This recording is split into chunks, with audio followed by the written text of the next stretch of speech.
पिछले कुछ दिनों से देश में एक ही शब्द सबसे ज्यादा सुर्खियों में है, एसआईआर यानी कि स्पेशल इंटेंसिव रिवीजन।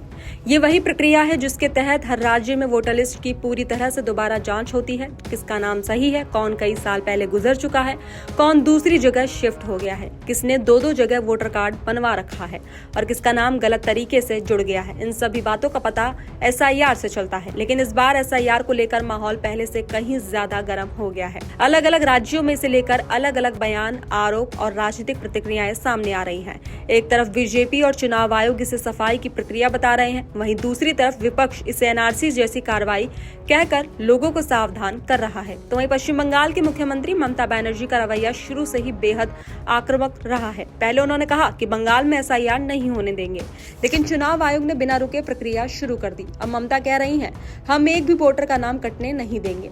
तो वहीं उनका आरोप है कि बीएलओ पर दबाव बनाया जा रहा है, गलत तरीके से फॉर्म भरवाए जा रहे हैं और राज्य सरकार को कमजोर करने की कोशिश की जा रही है। तो वहीं कुछ बीएलओस की सुसाइड की खबरों को भी उन्होंने इसका कारण बताया। तो वहीं उत्तर प्रदेश में समाजवादी पार्टी के प्रमुख अखिलेश यादव सबसे ज्यादा विरोध की आवाज उठाते नजर आ रहे हैं। उनका कहना है कि ये एसआईआर नहीं एनआरसी है। पहले घुसपैठियों को हटाएंगे, फिर पीडीए का राशन कार्ड छीना जाएगा और फिर आरक्षण खत्म होगा। तो वहीं उनके अनुसार ये पूरी प्रक्रिया खास वोटर्स को टारगेट करने की रणनीति है। हालांकि उन्होंने अभी तक एक भी नाम या लिस्ट सामने नहीं रखी है। किसके वोट गलत तरीके से काटे गए, चुनाव आयोग और बीजेपी नेता लगातार पूछ रहे हैं।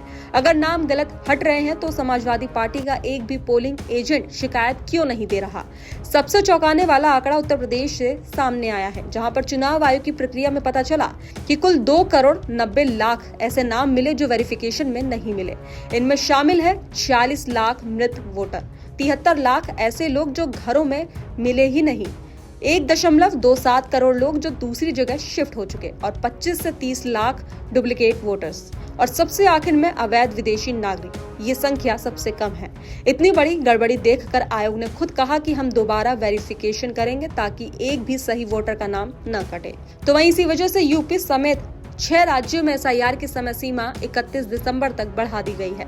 चुनाव आयोग ने साफ कहा कि अब तक यूपी में 99.10% काम पूरा हो गया है, लेकिन हम 2 हफ्ते और चाहते हैं ताकि किसी भी वोटर को गलत तरीके से नुकसान न हो। ये एक बेहद पारदर्शी प्रक्रिया बताई जा रही है, जिसमें बीएलओस यानी कि सरकारी कर्मचारी, बूथ लेवल एजेंट यानी कि पार्टी कार्यकर्ता दोनों साथ बैठकर हर नाम दोबारा चेक करेंगे। तो वहीं जिन राज्यों में सरकारें आयोग के साथ हैं, वहां वेरिफिकेशन ज्यादा साफ हुआ है। जहां राजनीतिक दबाव है, वहां संख्या कम आ रही है। बंगाल में कई जगह तो 2000 से ज्यादा बूथों पर एक भी मौत या माइग्रेशन नहीं मिला। ये संभव ही नहीं है। कट रहे हैं सिर्फ 4 तरह के वोट, मृत, माइग्रेट, डुप्लीकेट और अवैध।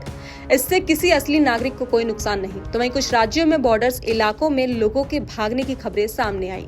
माना जा रहा है कि वो रोहिंग्या या अवैध बांग्लादेशी थे जिनके पास सही दस्तावेज नहीं थे। इनका नाम जैसे ही हटने लगा वे देश छोड़कर भागते दिखे। यही वजह है कि बीजेपी कह रही है कि एसआईआर से सिर्फ गैर कानूनी वोटर्स हट रहे हैं, असली भारतीयों को कोई खतरा नहीं है। तो वहीं अखिलेश यादव ने कहा कि पीडीए का राशन कार्ड बंद कर देंगे, आरक्षण छीन लेंगे और पासपोर्ट बनना बंद हो जाएगा। लेकिन चुनाव आयोग ने तुरंत साफ किया कि एसआईआर का आधार, राशन कार्ड, पासपोर्ट या किसी अन्य सरकारी दस्तावेज से कोई संबंध नहीं है। ये सिर्फ और सिर्फ वोटर लिस्ट का सुधार है। तो उत्तर प्रदेश, बिहार, बंगाल आदि जगहों पर रिपोर्टिंग में ज्यादातर नागरिकों ने कहा, हमने फॉर्म भरा, बीएलओ आया, सब ठीक हुआ, कहीं कोई दिक्कत नहीं हुई। जिसका नाम गलत था उसका ही हट रहा है। ये चुनाव आयोग के दावे को मजबूत करता है कि ये प्रक्रिया केवल सफाई का काम है। तो वहीं एसआईआर पर जो राजनीतिक शोर है वो वास्तव में 2024 से 2025 की चुनावी तैयारी जैसा दिखता है। विपक्ष इसे एक बड़ा मुद्दा बनाकर अपने वोटर्स को चेतावनी दे रहा है, जबकि चुनाव आयोग और सरकार इसे देश की सबसे बड़ी वोटर लिस्ट सफाई अभियान बता रहे हैं। लेकिन अब तक न तो किसी बड़े समूह की शिकायत सामने आई, न ही कोई वास्तविक प्रमाण कि सही नागरिक का वोट गलत तरीके से काटा गया। तो वहीं वास्तविकता यही दिखता है कि लाखों मृत वोटर, लाखों माइग्रेट लोग, हजारों डुप्लीकेट आईडीज और कुछ विदेशी अवैध वोटर अब वोटर लिस्ट से हट रहे हैं और यही एसआईआर का मकसद था।